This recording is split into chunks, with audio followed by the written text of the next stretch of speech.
Kemarin ada kejadian yang saya pikir itu juga sikap yang bagus lah. Itu dari daerah Madura, tepatnya di Pamengkasan. Ada gerakan perlawanan terhadap kaum Wahabi. Jujur aja, yang saya bingungkan itu Wahabi ini sekarang sudah makin merajalela, ngelunjak lah kalau saya bilang. Kenapa saya bilang ngelunjak? Di Madura itu basis NU, basis yang afiliasi keagamaan itu ya kalau mau dibilang tidak beda dengan Habib, dengan Habib malah sangat menjunjung tinggi Maulud Nabi, tahlilan. Padahal kalau di Madura tuh Habib mungkin dibilang nggak ada lah, dan kalau ada itu mungkin ya nggak berani lah menonjolkan diri. Tapi ini sudah berani sekarang menunjukkan jati ini, membuat masjid. Berarti ini apa? Ada dana dari luar. Jelas dana pembangunan masjid itu bukan dari Madura. Mereka ini memang solid. Mereka akan terus mencari wilayah-wilayah yang kira-kira di situ banyak aliran yang nggak sejalan dengan Wahabi. Di Madura dia berani buat itu. Dalam pidato Jumatnya aja sudah mengatakan apa? Si khotibnya mengatakan Maulud Nabi itu bid'ah. Waspada loh, Wahabi ini gerakannya membahayakan. Besok kalau ada dia kekuatannya, dia akan menggunakan aktif fisik. Karena bagi dia itu apa? Bid'ah itu harus diperangi. Perang itu bagi dia apa? Membunuh. Makanya membunuh orang-orang yang hadir maulud atau tahlil itu bagi dia apa? Ke surga. Itu ke neraka kalau saya bilang. Di sini saya kagum dengan dari Madura ini, sikap tegasnya. Assalamualaikum warahmatullahi wabarakatuh. Alhamdulillah, sholatu wassalamu ala rasulillah, amma ba'd. Kaum muslimin yang dirahmati Allah subhanahu wa ta'ala, inilah salah satu contoh dari orang-orang yang selalu menebar fitnah dan kebencian terhadap dakwah yang mereka sebut dengan Salafi Wahabi. Dan rata-rata sama alasan yang dipakai oleh mereka, para pembenci dakwah yang mereka sebut Salafi Wahabi. Baik yang melakukan fitnah dan penebar kebencian tersebut adalah orang kafir, orang Syiah, orang munafik, liberal, dan sebagainya. Semuanya sama. Alasan dan tuduhan yang mereka kemukakan semuanya sama. Silakan lihat jejak rekam si Kribo ini. Bagaimana pernyataan-pernyataan dia tentang agama Islam sendiri. Kemudian silahkan lihat juga mereka yang selalu teriak-teriak memfitnah Wahabi. Rata-rata mereka itu mengikuti jejak orang-orang Syiah. Meskipun mereka bersuara menolak Syiah, tapi kebiasaan orang-orang Syiah mereka yang mengikuti.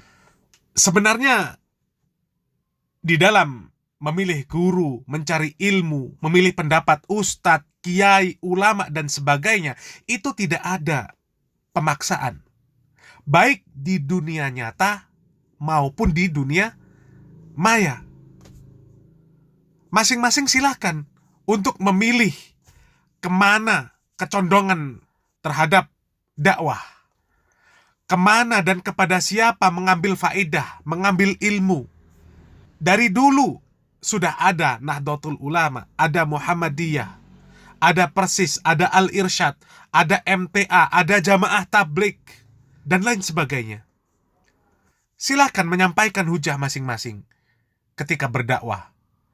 Perkara kemudian ada yang ikut dakwah tersebut, kemudian ada yang menolak, membantah, mengoreksi, itu hal yang biasa. Tapi jangan sampai berlebihan, sampai memfitnah, menolak, membubarkan, menyerang, apalagi sampai menuntut penutupan masjid, sekolah, dan sebagainya. Kemudian lebih lagi memfitnah bahwasanya Salafi Wahabi ini mengkafirkan orang yang tidak sefaham, mengkafirkan kaum muslimin yang tidak sefaham, kemudian mengkafirkan orang yang merayakan maulid. Na'udzubillah min dzalik. Si Kribo mengatakan membid'ahkan berarti mengkafirkan, menghalalkan darahnya. Ini narasi berlebihan. Ini memprovokasi. Kecuali kelompok-kelompok yang memang pemerintah sudah memberikan larangan, kemudian sudah mengeluarkan fatwa akan sesatnya sebuah kelompok, aliran, ormas, dan lain sebagainya, maka boleh. Silakan Anda jelaskan kepada masyarakat tentang bahayanya, tentang tidak bolehnya mengikuti aliran yang seperti itu secara mutlak. Kalaulah berdakwah untuk membantah amaliyah-amaliyah yang tidak sesuai menurut Al-Quran dan Sunnah, maka harus terperinci. Benarkah orang-orang yang dikatakan Salafi Wahabi ketika mereka mengatakan bid'ah perayaan Maulid, kemudian apakah benar mereka itu mengkafirkan orang yang merayakan Maulid? Apakah benar mereka itu menghalalkan darah orang yang merayakan Maulid? Jadi kalaulah tidak benar, itu berarti fitnah. Itu fitnah. Itu tuduhan yang sangat keji. Silakan bantah dengan ilmiah. Ketika memang Anda berkeyakinan bahwasanya amaliyah yang Anda kerjakan bukanlah bid'ah, maka silahkan sampaikan hujjah.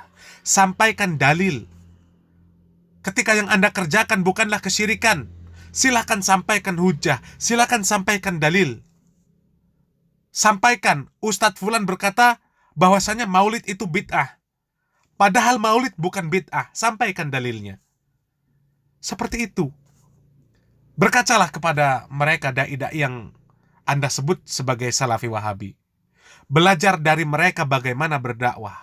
Bagaimana memberikan contoh akhlak kepada kaum muslimin. Sehingga alhamdulillah dakwah mereka semakin diterima oleh masyarakat.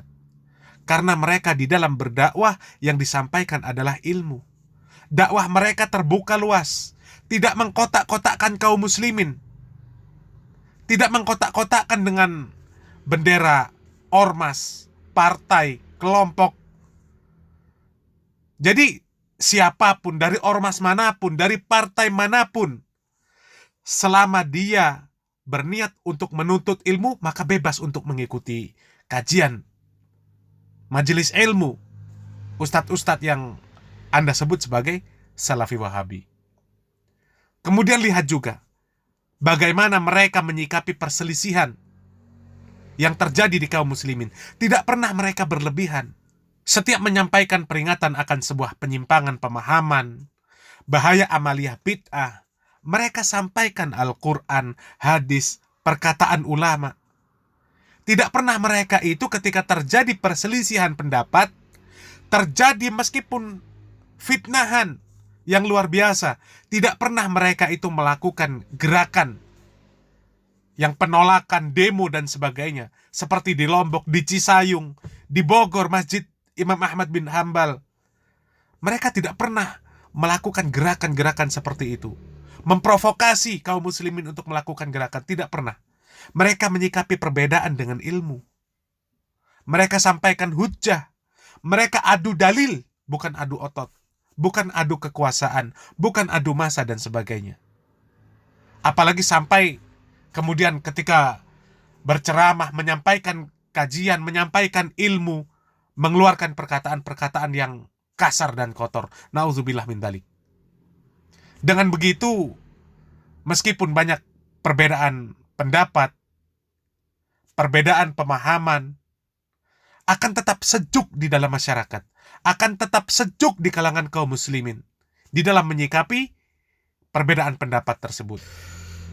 Kemudian ketika para dai menyampaikan ancaman berupa neraka, menyampaikan kenikmatan berupa surga, itu bukan memvonis, akan tetapi itu sebuah keharusan. Memang itu harus disampaikan kepada kaum muslimin.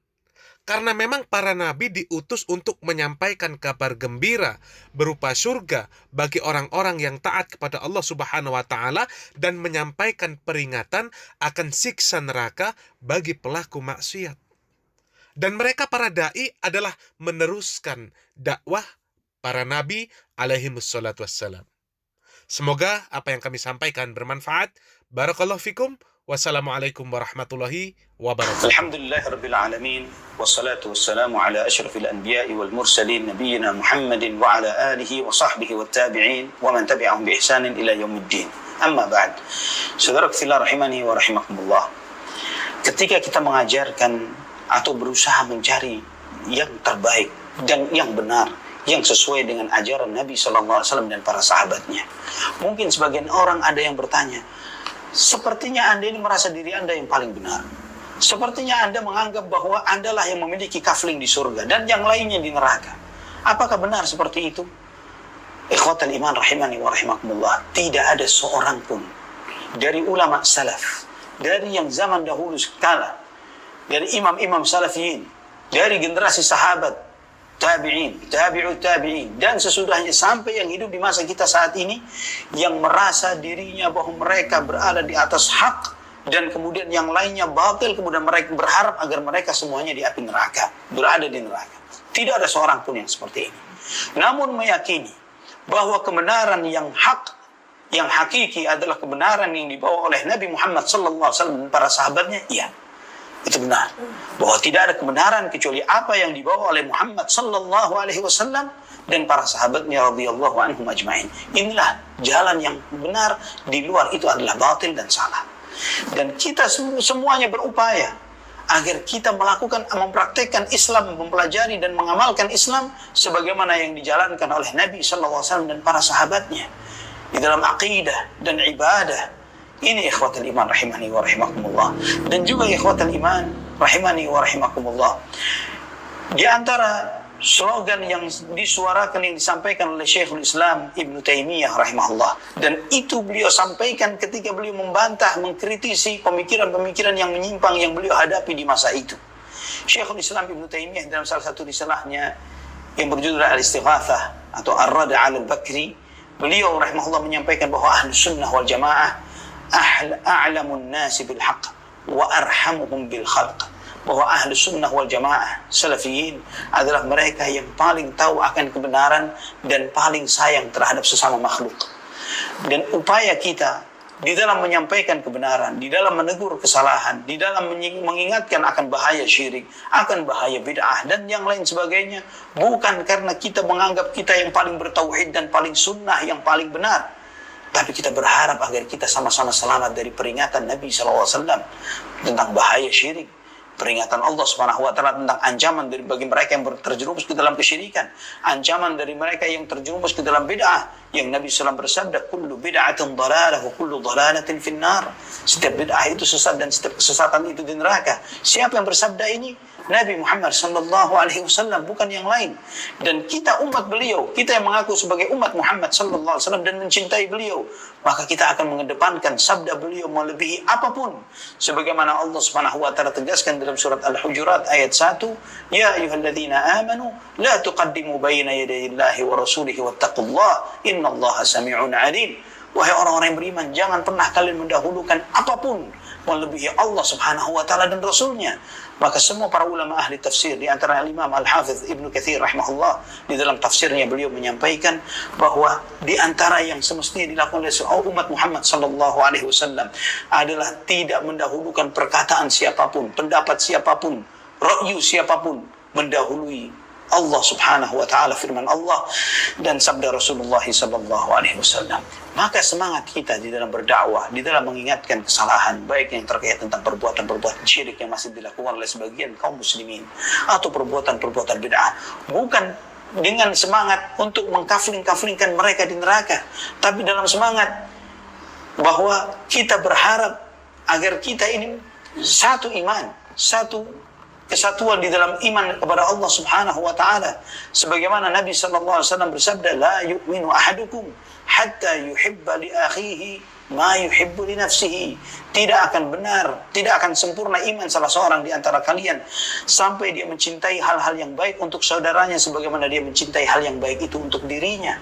Sebagaimana kita walillahil hamd mendapatkan nikmat dari indahnya nikmat tauhid, nikmatnya menghidupkan sunnah Nabi sallallahu alaihi wasallam, kita berharap seluruh umat Muhammad sallallahu alaihi wasallam ini mengalami hal yang sama, menjalankan nikmat tauhid. Jangan sampai mereka berislam, tapi Islam mereka kenyataannya masih tidak beda dengan keyakinan orang-orang di luar Islam yang masih di pagi hari menyembah Allah, di siang hari menyembah siapa, di malam hari menyembah siapa, yang beribadah kepada Allah dengan ajaran-ajaran, dengan ibadah-ibadah tanpa ilmu, yang tanpa tuntunan dari sunnah Nabi sallallahu alaihi wasallam, yang tidak diajarkan oleh para nabi sama sekali.